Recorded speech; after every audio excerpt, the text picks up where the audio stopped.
Friends, how do we experience change and transformation?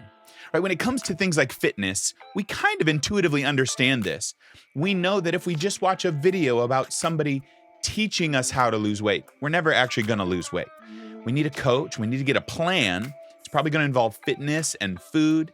And we know that if we don't do those things, we're never going to experience that level of change. And yet when it comes to our faith, how do we transform?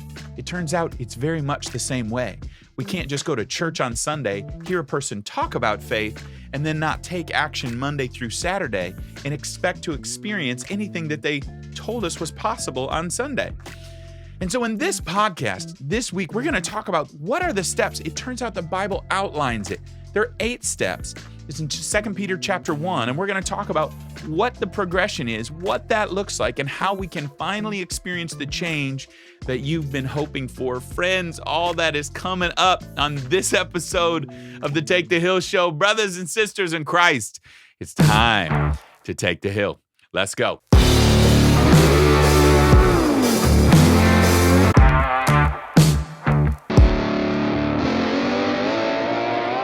What's up, friends, and welcome back to another episode of the Take the Hill Show. I'm so grateful you're here. Look, if you don't want to watch the whole video, you just want to know how to get started, go to takethehill.tv. It is my joy to give you the gift of what we call the 30-day spiritual transformation challenge.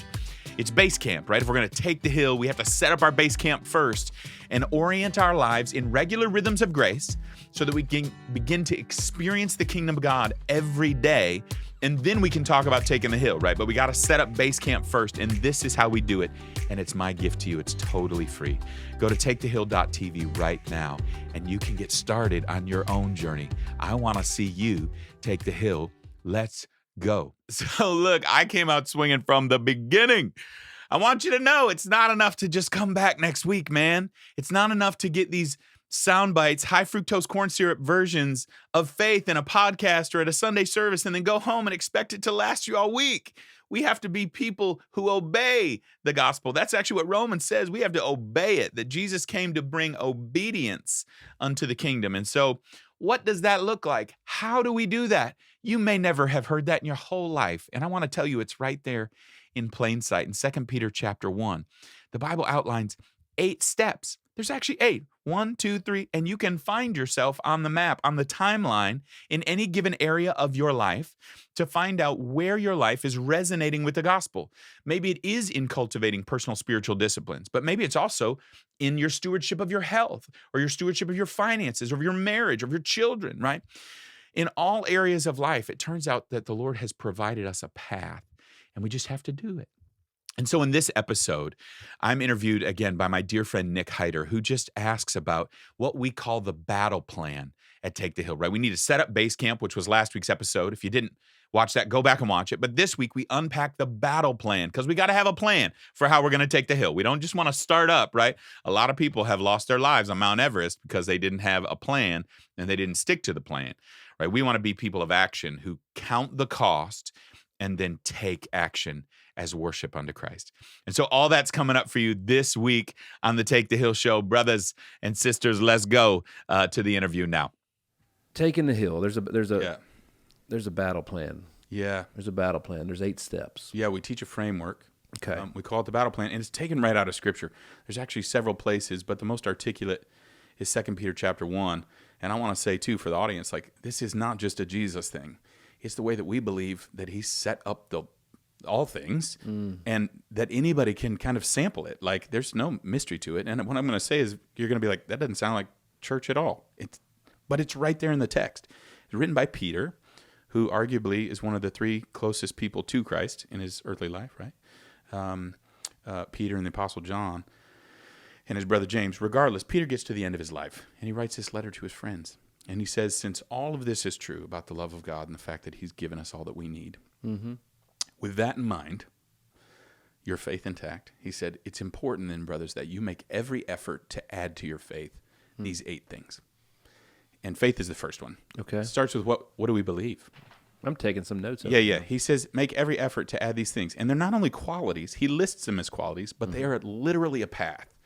And this is how it works. He says, add faith, but to your faith, you have to add moral excellence or virtue. So that's number 2. Yeah, number 2. Virtue, moral excellence. Virtue, moral excellence. I just call those best practices. I learned that word actually from my insurance manager years ago. He said, hey, we'll fine-tune you later. Right now, I just need you to do the things we already know turn out like success. Mm-hmm.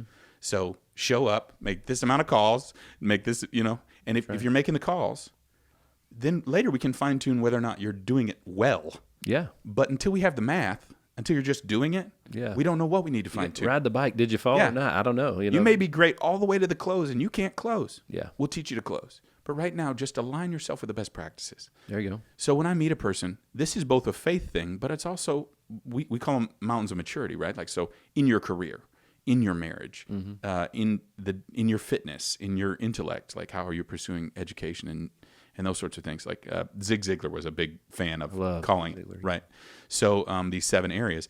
And so you can apply this to anything. So I start with faith in the big picture of like, what do you believe is true, like about the Lord and your ethos system, and then aligning yourself morally with those things. And I tell people to go to bed with their wife, wake up, I tell them to go to bed early with their wife, wake up before she does, get a cup of coffee, open the text, spend time with the Lord in prayer, and then get out their calendar and figure out when they're going to do what they just read, like how they can implement that in their life. I teach them to exercise.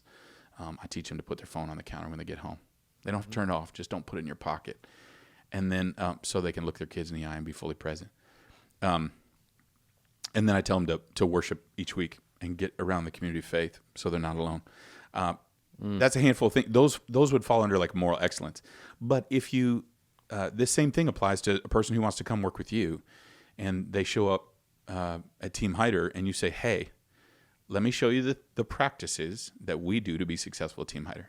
It starts with what you believe about yourself. Who do you want to become? Mm-hmm. What do you believe is possible? Like you're working on that, right? Sowing that vision into their head all the time. Mm-hmm. But the very next thing is they got to show up on time. They got to have a lead list. You know what I'm saying? Like there's best practices that you would teach them. That's just number 2. I call that, it's like triage. It's just, man, if you're not doing the basics, don't complain to me about not getting the results. We can fine tune you later, but in the beginning, we're going to do that. So step 3, I know I took a second on step 2, but step 2 is usually where people have failed. Mm-hmm. They usually didn't move from what they believe to action. Right. And so that's just a basic action. Step 3 is knowledge, it says. Add your faith, moral excellence. And number 3 is knowledge. You need new information because your old operating system is broken. So we got to get new information. And that usually comes from a wise guide who's been there before. Mm-hmm. You can't just go, you can find information anywhere, but how do you know it's successful? You got to find a guide like yourself who's already done this and you can start implementing that. They don't have to have your skills. They don't have to be exactly like you. They just have to be close enough to give you a wise opinion to help you.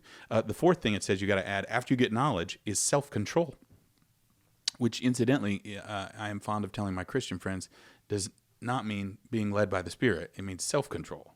Right. One of the fruits of the Spirit, the text tells us, is the ability to control ourselves. So like, hey, you can learn you have to stop eating these foods, but you actually have to stop eating them. Right. And that comes down to not dialing the phone to order the pizza. Mm-hmm. Can you control yourself? And in our home, we teach that the Lord is giving us the desire to do that thing, so we access it. So self-control. The 4th thing, where are we at? 4 or 5? I guess 5. Is steadfastness. It means hold it. It's steady. Hold the line, they would say. It's the difference between self-control and steadfastness is suffering. Steadfastness is where a yoga teacher says, find the place of pain and determine not to move. Self-control is finding the place of pain. Determining not to move is steadiness. It's when you want to shake and you want to quit and you want to run like crazy, but you don't. That's awesome. That's where the learning actually happens. Yep. You thought you learned with knowledge, and most people, and including myself, for years I was satisfied with the information. I never had to go to self-control, and I sure as heck wasn't going to steadiness. But steadiness is where you actually take information and make it understanding. It's where knowledge becomes wisdom. Mm-hmm. And the next step is godliness, he lists after steadfastness. Godliness is when you've held it so long and had self-control through steadiness that you arrive at the mind of the teacher. And you are like Wow, that's awesome. Yes, sir. You are like them. So in the beginning, you have somebody coming here working for Team Hyder, and they're like, just tell me what to do. I don't know what to freaking do.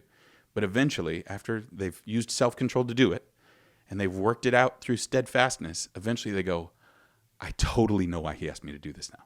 Mm-hmm. Why? Because it achieves this result, and it does it this way, and it avoids these problems. And they can begin to intuit what you would say. So you would, I've been my father's son for 44 years. You could come up and ask me, what does your dad think about this?